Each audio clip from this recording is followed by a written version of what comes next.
Hey guys, today we're not actually in the garden. We're continuing our thoughts on water, I suppose. And this time I'm taking you on a field trip into the desert. And we're right on the outskirts of town and just happened to find this pretty little flower. All through this one I may not say much. I may just show you guys what's going on, because there's not a lot to say really, for one, and I don't know, it's not the best circumstances. I'm trying to keep things a bit better in focus. This camera's not focusing very well, but I have no idea what this flower is. I've never seen it, and I've lived here my entire life and I've never seen it. It seems to be, look at that, on that red stalk there, there's a whole bunch more buds there of this one. Very pretty flower though. So this is what's around it. Everything, I decided to come out now because this next couple weeks is the last of the flowering things. You know, in a couple weeks everything will be fried to a crisp. So I just wanted to come out and show you guys just what it looks like out here. This is only about half a mile from my house, maybe. So from the garden, you know, everything was like this when the town was put here. Everything looked just like this. We're actually on a bike path that the town decided that we needed several decades ago. It doesn't do anything except show off the desert and give fat people a place to walk. And the old people, bless them. So I'm going to keep turning it on and off. Just so you can see. Maybe we'll see a rattlesnake or some deer. Yes, we have deer. But this whole show, I think, episode, whatever you want to call it, I think we'll just kind of show you what we have here naturally. Oh, the sagebrush are beautiful at this time of year. They haven't started to die back yet from the heat. And we have this tiny little flower here.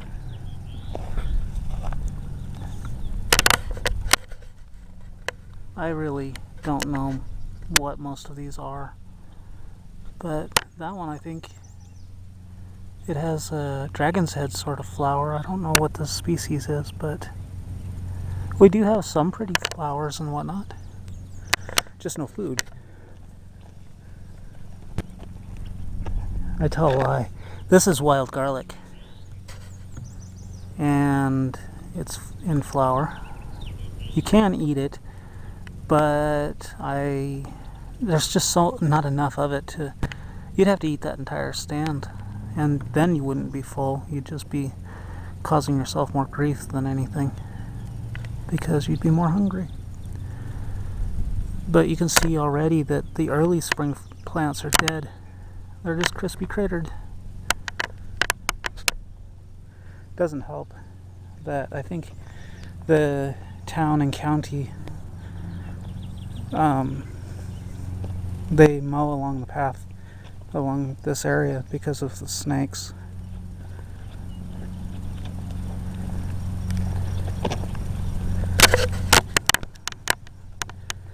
Rocks and sagebrush with a few oh, sorry, thought I saw a snake. Yeah, I don't want to get bit by them, because if I do, I'll die. So anybody who gets bit by a rattlesnake up here is probably going to die before they get back to any kind of help. So sure, it's not 100% guaranteed that you're going to die, but I don't think you're going to be very happy. There's a cactus. They're not blooming yet. Obviously, they'll bloom. Actually, I think I see a bud. Yeah, the buds are out. So they'll be blooming in the next, I don't know, couple weeks. There's some more garlic. Somewhere, there it is. Some more baby sagebrushes.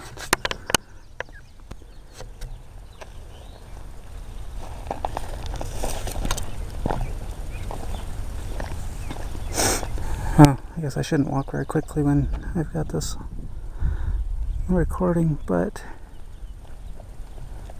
there's a lot more out here than I thought there would be.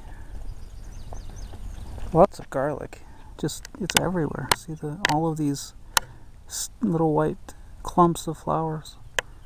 That's all wild garlic. Hopefully I'm not messing the sound up on this too badly.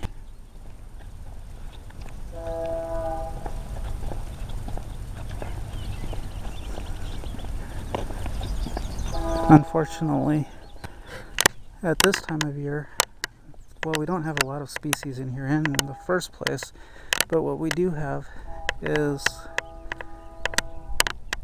very seasonal, and the lifespan of most of this is so short that most people would never even see them.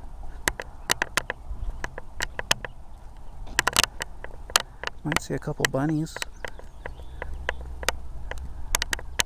We could go looking for their warrens or whatever they're called, but I don't think we will. I think we'll stick to the path for now.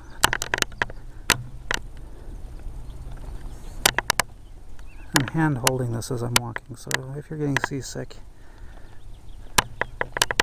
more sagebrushes.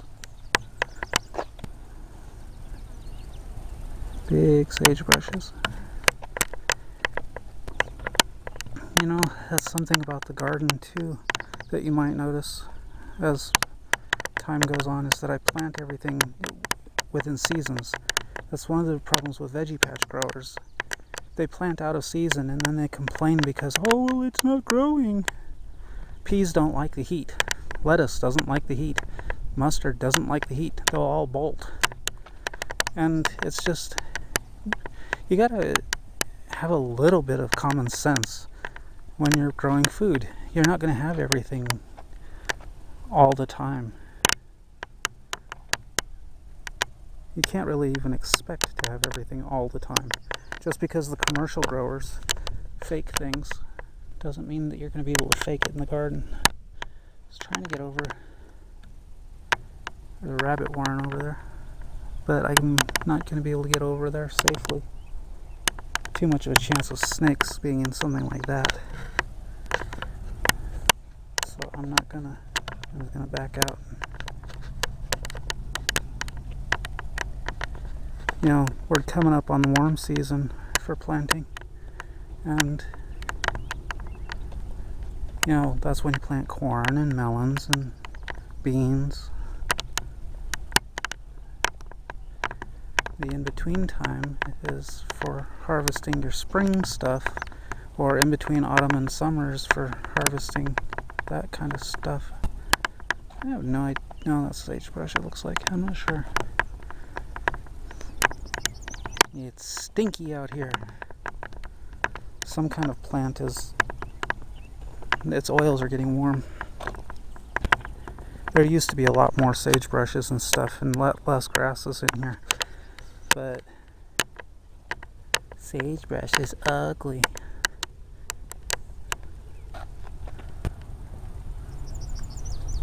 Isn't that pretty? Too bad we won't get anything out of it.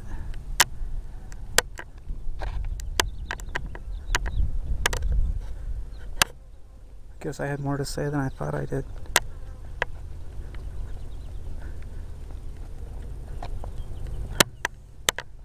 Well, I'm sure that you're tired of looking at sagebrush, so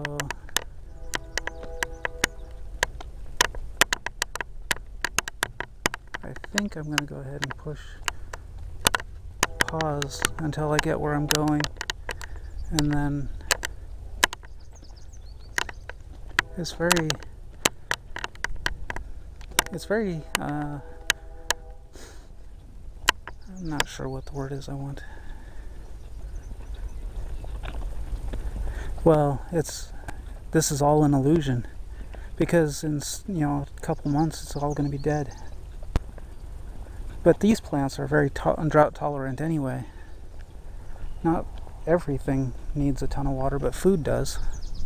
Food, almost every plant that we have that we consider food, actually comes from areas that are along rivers, creeks, streams, lakes, oceans.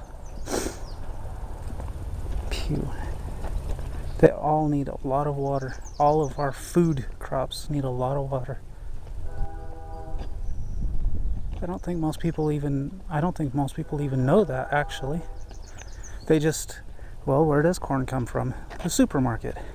Where do peas come from? The supermarket. What about strawberries? California. Peaches? Who knows? Here we get them from Colorado, but I don't know if you guys would. Oranges. Florida. And the supermarket. Squashes. Where do squashes come from? What's a squash?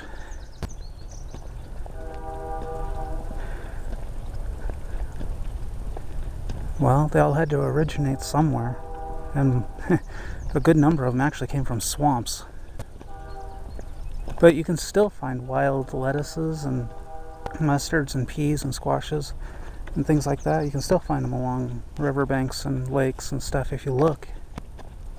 It's just you probably wouldn't recognize them for what they are because they've been so morphed, from all of the various hybridizers and modifiers. A lot of the wild versions you wouldn't notice or recognize, like peas. Wild pea plants have very few leaves and very many tendrils. Very twiggy looking plants. And yet, they're still edible. You can still eat the plant. I didn't turn off like I was going to. I guess I had more to say than I thought I did. The reason that most of this stuff is even growing here is that there's a waterway down there. So, there's a waterway, and this, when it snows, it all collects in here and keeps it wet for a little while. Most of the time it looks like that. I don't know if you can see those hills up there. I'll show you again when we get up. We'll go down to the waterway, or over it, I guess.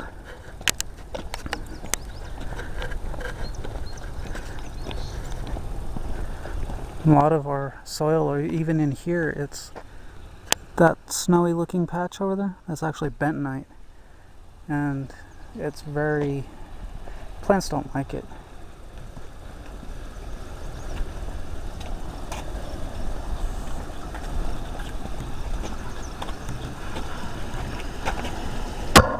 That's a waterway here.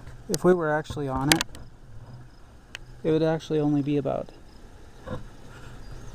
3 inches deep and about 6 inches wide. Yeah, it sounds like more than it actually is. There's something's rushing though. About all that's going to grow down there is cattails and silkweed, both of which can be eaten, but you have to know what you're doing, otherwise they'll kill you. More cattails. Pretty good rush of water too. I don't know. See if I can get. It's really bright, so I'm having trouble seeing, but there you go.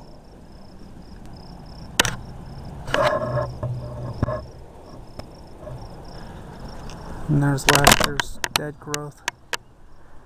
A lot of Russian olives. They aren't native to here, though. They just adapted to be here. Anyway. Okay, so just to make this so it's not really long, I'm going to push stop for the moment, and I'll be right back. Okay, I wanted you guys to see. I wish the zoom would work, but you'd never know there was a body of water over there. It's all like that.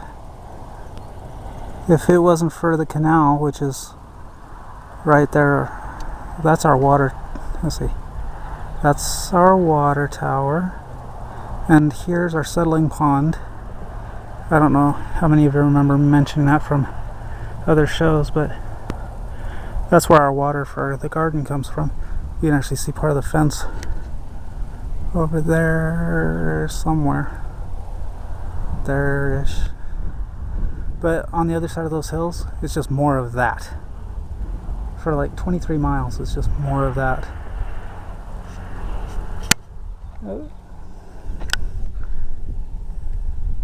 Wish that meant rain, but it doesn't. It just means clouds. It seems like there was a better vantage point to show you guys the hills, but at the moment most of the hills are covered by those clouds. Sometimes you can see the mountains from here, but that band of hills, that's all around us. But I'm running out of memory on the card, so I can't really show you guys. See, it's just every place where there's trees is where man is, unfortunately, or the river, what there is of the river. And then on this side, these trees are where the canal is. Every place where there's not water is that. Just miles and miles of that. So I hope that actually kind of concretes in your heads. I know that sounds mean, but the importance of water and why it shouldn't be wasted. Otherwise, you just wind up with this. You know, there's nothing edible there. There won't ever be anything edible there. It's just erosion control, basically. We don't want our garden to look like... We don't want it to look like that. And that's what you get when you only get 2 inches of rain a year. Of course, if you listen to the people who know, we get 50 to 60 inches of precipitation a year. No, we don't. Just because it's on a map doesn't mean it's right. We get the mountains way up there get a lot of snow, but in past years it's been reduced. And let's face it, runoff isn't going to do you any good. That's what snow becomes, just in case you're wondering. It becomes runoff, and you can't count that as part of your rainfall. No matter how much you want to change the reality of things, snow runoff is not going to do your garden a darn bit of good if you can't get to it. And we're elevated in this bowl, and it's just, the snow runoff doesn't do us a lick of good. If it wasn't for the canal, this wouldn't be green at all. We wouldn't even be able to have the garden. Not here. That's our watershed. Kind of disappointing, isn't it? Well, at any rate, I think this one's way too long, so I'm gonna sign off. Till next time.